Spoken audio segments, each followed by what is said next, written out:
Bismillahirrahmanirrahim. Alhamdulillah wa masih diberi nikmat, mugi-mugi istiqomah ngaji manfaat barokah fiddini wa dunya wal akhirah. Bismillahirrahmanirrahim. Qauluhu faslun ay hada faslun utawi kikono fasal suci.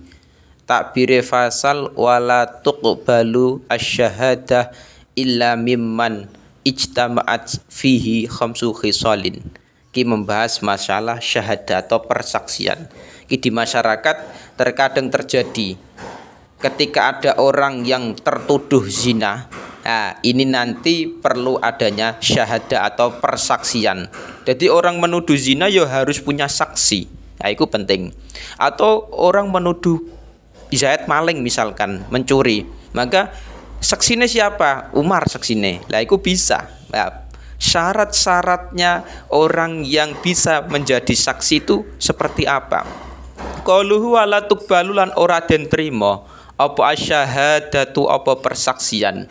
Ora diterima mau illa miman kejaba saking wong. Sifate Sulaiman ijtamat ingkang kumpul fihi ing daleman apa khamsu khisalin apa 5 pira-pira perkara. Ada 5 perkara yang menjadi syarat seseorang bisa menjadi syahadah alias persaksian. Jadi wong nek pengen dadi saksi ya harus memenuhi 5 perkara ini. Sing pertama al-Islam rupane Islam.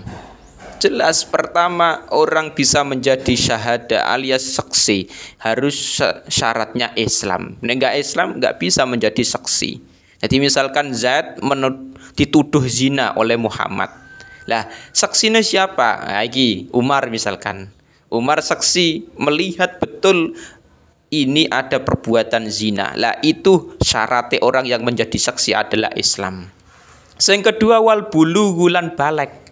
Baligh bukan bocil. Nek yang menjadi saksi itu adalah anak kecil umur 2 tahun, enggak bisa mau. Harus orang yang sudah baligh.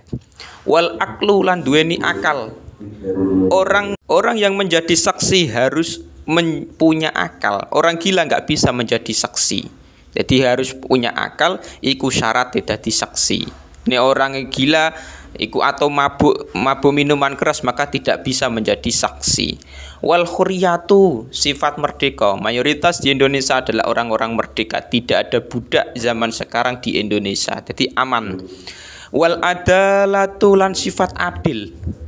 Adil ini menjadi catatan penting seseorang bisa dikatakan saksi atau syahadah. Nah, adil ini adil apakah dalam segi apa? Apakah dalam segi keputusan ini harus adil atau bagaimana? Lah ini ada catatan nih. Adil itu yang bagaimana? Walil adalatilan iku tetap kedua sifat adil khamsu syara'ita utawi 5 pira-pira syarat. Ada 5 syarat seseorang bisa dikatakan adil. Engko nek wis didadekno adil, maka dia bisa menjadi saksi. Nah ini yang repot. Pertama rupane 5 ayyaguna. Rupane yen to ana sapa wong iku mujtahidan iku wong kang mujtaniban iku wong kang ngedoi. Nah, ayakuna rupane yen to ana sapa adil ana iku mujtaniban iku wong kang ngedoi, menjauhi lil kabairi maring pira-pira dosa gedhe. Orang bisa dikatakan adil ketika memang dia bisa menjauhi dosa-dosa besar seperti zina, tidak pernah melakukan zina. Seperti dosa besar apa? Minum minuman keras, itu tidak pernah melakukan. Lah itu bisa dikategorikan adil. Dan masih banyak dosa-dosa besar yang memang harus dijauhi oleh seseorang yang bisa punya sifat adil. Nah ini yang repot di situ. Yang kedua ghaira musirin, engkang ora netepi. Ora netepi al qalili ing atase perkara sithik minas sogo iri saking pira-pira dosa cilik. Tidak istiqomah, tidak menetepi alias tidak melakukan dosa kecil terus-menerus. Jadi orang bisa dikatakan adil ketika memang tidak pernah melakukan dosa besar dan tidak melakukan dosa kecil terus-menerus. Artinya ketika dia kok melakukan dosa kecil terus-menerus, lah ikut dosa kecil terus-menerus yang dilakukan akan menjadi besar. Makanya syaratnya orang dikatakan adil ikut tidak pernah melakukan dosa besar, tidak melakukan dosa kecil terus-menerus.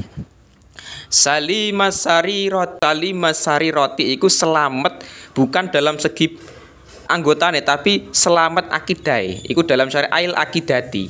Jadi selamat akidai maksudnya apa? Orangnya bukan golongan orang yang ahli bid'ah, orang yang bukan ahli pokoknya ahli Wahabi itu bukan seperti itu. Jadi artinya ngeten, dia bisa dikatakan adil ketika memang dia adalah statusnya bukan orang-orang yang tersesat akidai, orang yang selamat akidai. Itu menjadi catatan penting dalam syahadah. Qauluhu ma'munal ghadabi engkang den sentosaake muring-muringi dan tidak pernah marah-marah. Dia memang statusnya itu bisa menjaga diri dari marah-marah, dari ghadab iki mau. Lah repot juga ketika dia iki mau kok kondisinya memang marah-marah menjadi saksi. Itu berbahaya sekali nantinya. Muhafidhon engkang ngreksa ala muruati mislihi ing atase muruai sepadane adil. Dan dia bisa menjaga muruah, harga diri sesamanya iki mau.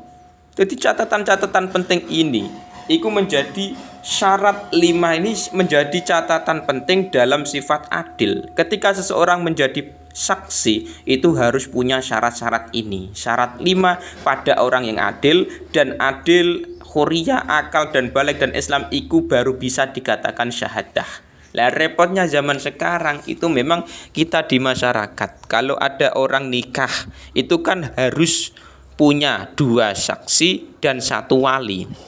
Harus adanya itu. Lah saksi di zaman sekarang Amit Sewu kebanyakan ayyakuna mujtanibalil kabair, menjauhi dosa-dosa besar ya memang berat zaman sekarang, dan menjauhi dosa kecil terus menerus itu memang berat Imam. Ya makanya di Indonesia sendiri kalau kita mencari orang yang benar-benar adil secara fikih yang memenuhi 5 syarat ini menjadi saksi nikah itu memang berat. Lah terus solusinya bagaimana? Lah itu ada dalam kitab Qulyubi. Di situ ada perbedaan pendapat, ada ulama yang mengatakan boleh saksi nikah itu orang yang melakukan dosa, alias tidak harus orang adil. Bahkan meskipun toh dosa besar, misalkan ada Zaid nikah dengan Fatimah, Umar menjadi saksi nikah iki mau. Lah Umar itu pernah melakukan dosa besar walau bisyurbi khomrin, meskipun toh pernah meminum khomer tapi dia tobat. Nah itu bisa menjadi saksi nikah. Jadi memang di zaman sekarang menjadi saksi nikah itu harus orang yang adil, itu berat sekali, susah mencarinya. Makanya solusinya di kitab Qulyubi itu memang ada sebagian ulama yang membolehkan saksi nikah tidak harus orang yang benar-benar adil, menjauhi dosa besar, menjauhi dosa kecil terus menerus, itu tidak harus seperti itu. Makanya di masyarakat kita perlunya kita ngaji perbandingan ulama seperti ini. Kalau kita mencari seperti ini yang sesuai dengan kitab takrib, memang rata-rata orang itu tidak bisa memenuhi sifat adil. Lah repotnya ketika di masyarakat ada orang yang butuh saksi nikah atau butuh saksi misalkan maling atau butuh saksi apa-apalah, itu juga nantinya kalau tidak memenuhi syarat ini juga repot mau. Makanya perbedaan pendapat itu sangat-sangat perlu kita pelajari mau.